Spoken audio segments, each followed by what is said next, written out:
புகைப்பிடிப்பது புற்றுநோயை உண்டாக்கும், உயிரைக் கொல்லும். மது அருந்துதல் உடல் நலத்திற்கு தீங்கு விளைவிக்கும். பாதுகாப்பாக இருப்பீர், மது அருந்திவிட்டு வாகனம் ஓட்டாதீர்.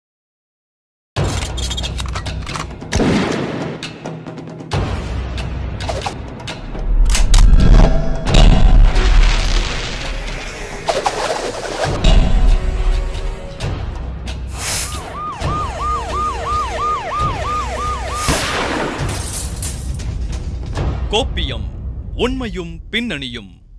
குழந்தை கடத்தல் மற்றும் விற்பனை கும்பலை போலீசார் தொடர்ந்து கைது செஞ்சுட்டு இருக்காங்க. இந்த நிலைமையில சென்னை அடுத்த புழல் பக்கத்துல 12 லட்சம் ரூபாய்க்கு ஒரு ஆண் குழந்தையை பேரம் பேசி விற்பனை செய்ய முயன்றதாக 3 பெண்கள் உட்பட குழந்தை கடத்தல் கும்பல் ஒன்றை போலீசார் கையும் களவுமாக பிடித்திருக்கக்கூடிய அதிர வைக்கக்கூடிய சம்பவத்தை இப்ப பார்க்கலாம்.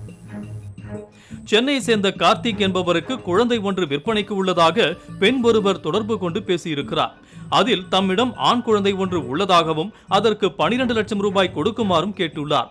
இதை கேட்டு அதிர்ச்சியடைந்த கார்த்திக் இது தொடர்பாக காவல்துறைக்கு தகவல் கொடுத்தார்.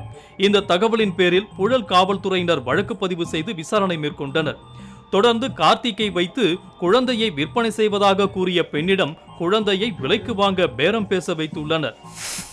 வச்சிட்டாரா அவரு? இல்ல லைன்ல இருக்கேன். நான் கட் பண்ணிட்டவா? இல்ல இப்போதைக்கு வேணும்னா அவங்க கிட்ட நீங்க ரெஃபர் பண்ணாதீங்க. அவங்க கிட்ட நீங்க நம்ம குடுக்குற ப்ராடக்ட்டே நம்ம ஏற்பாடு பண்ணி கொடுக்கலாம். 820 இல்ல 3ன்னு சொல்லிட்டு நான் வந்து இப்ப அக்காக்கு இன்னொரு விஷயம் நான் அனுப்பிச்சேன். அதெல்லாம் வேணாம். என்னது சொல்லுங்க. நான் சொன்னேன்ல பட் சைட்டோட 2.5 வயசு குழந்தைக்கு வச்சிருக்கான்ட்டு. அது வேணா அவர்கிட்ட கேட்போம். அவரு என்ட்ரி இருக்காருன்னா எதனால ஓகேன்றாரு. என்கிட்ட வந்து அது வீட்ல ரெடியா இருக்குது. உனக்கு நான் புரிஞ்சுக்கேன். அந்த ஒரே ஒரு நிமிஷம் நான் என்னத்தமா சொல்றேன். அவரு குழந்தை இல்லாதவரு. நீங்க குண்டா ஒரு குழந்தை காட்டினீங்க, ஓகே சொன்னாரு. நான் பேசத்த மட்டும் ஃபர்ஸ்ட் புரிஞ்சுக்குங்க. அடுத்தது நீங்க ஒரு கருப்பா சொன்னீங்க, கருப்பா ஒரு குழந்தை காட்டினீங்க, அதுக்கும் ஓகே சொல்லிட்டாரு.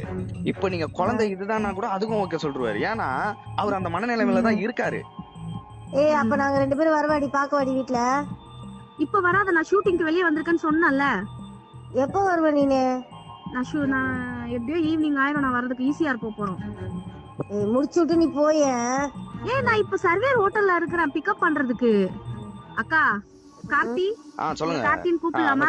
சொல்லுங்க. சின்ன பையன் தான். அதுதான் இப்போதைக்கு வந்து என்கிட்ட வந்து வீட்டுல இருக்குது. அது வேணா உங்களுக்கு ஓகேனா? அது ஆனா அவள்கிட்ட மென்ஷன் பண்ணி எல்லாமே நான் அனுப்பி விட்டேன். நானு ஓகேனா சொல்லுங்க. அவங்க கிட்ட நீங்க பேச வேணாம். அவங்க கிட்ட வந்து நம்ம ஆல்ரெடி வந்து என்ன சொல்லிட்டோம், 18 days 3ன்ற மாதிரி எல்லாம் நம்ம பேசியிருக்கோம். ஓகேவா? இல்ல அவரு அப்படி இல்ல. அவரு அந்த துடிப்பு நீங்க பாத்தீங்கன்னா அவர் எதனாலும் ஓகேன்றாரு. எனக்கு அதுதான் பிரச்சனையே. எனக்கு அந்த இடத்துல நான் அந்த ஃபீல் அனுபவிச்சிருக்கேன். எனக்கு தெரியும், இல்லன்னு சொல்லல. புரியுதுங்களா? நான் அந்த மெட்டீரியல் தான் வேணும் அப்படின்னா 1க்கு 2ஆவே நான் கொடுத்துருவேன். புரியுதுங்களா? FOM 2 சேர்த்து கொடுத்துருவேன் நான் ஒரே ஸ்பாட்லயே. அப்படின்னா மேல் ஃபீமேல் ரெண்டுமே இருக்கு. ரெண்டுமே ஸ்பாட்லயே கொடுத்துருவேன் நானு. ஓகே. சரி, அப்போ எனக்கு இதோட இது இருந்தா எதனா இருந்துச்சுன்னா எனக்கு அனுப்பிச்சு விடுங்க. அவங்களுக்கு அனுப்பிச்சு விடுங்க.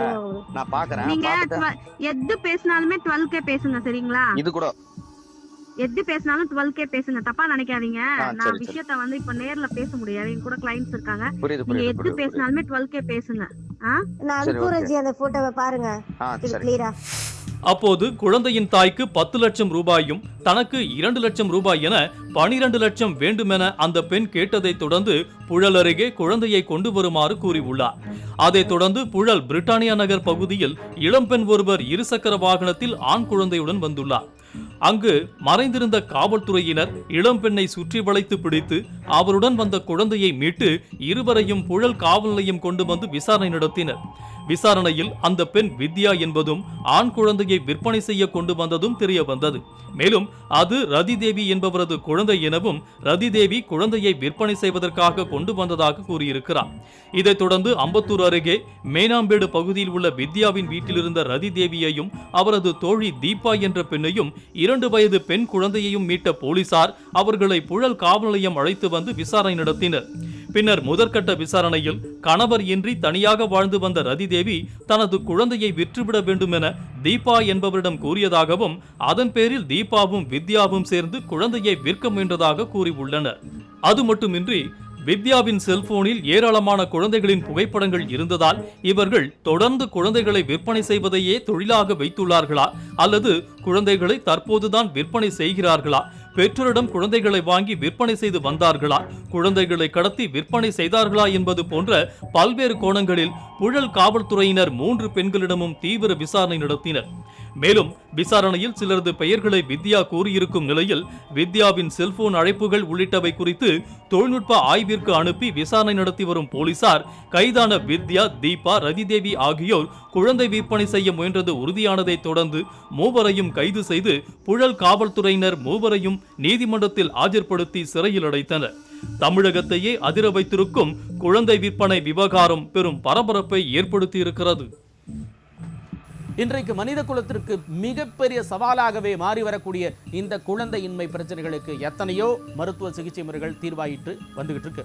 ஒருவேளை இதற்கு வசதி இல்லாதவங்களுக்கு சட்டப்படி குழந்தையை தத்து எடுக்கவும் அரசாங்கமே வழிமுறைகளை செய்து கொடுக்கும் போது இவர்களை மாதிரியான சமூக விரோத கும்பல்கிட்ட இருந்து குழந்தைய விலைக்கு வாங்குறது சட்டப்படி குற்றம் அப்படிங்கிறதோட எதிர்காலத்திலையும் நீங்க தேவையில்லாத சட்ட சிக்கல்களை சந்திக்க நேரும் அப்படிங்கிறதுனால இவங்கள மாதிரியான குழந்தை கடத்தல் கும்பலை கூண்டோடு ஒழிக்கணும் அப்படிங்கிறது தான் எல்லாருடைய கோரிக்கை.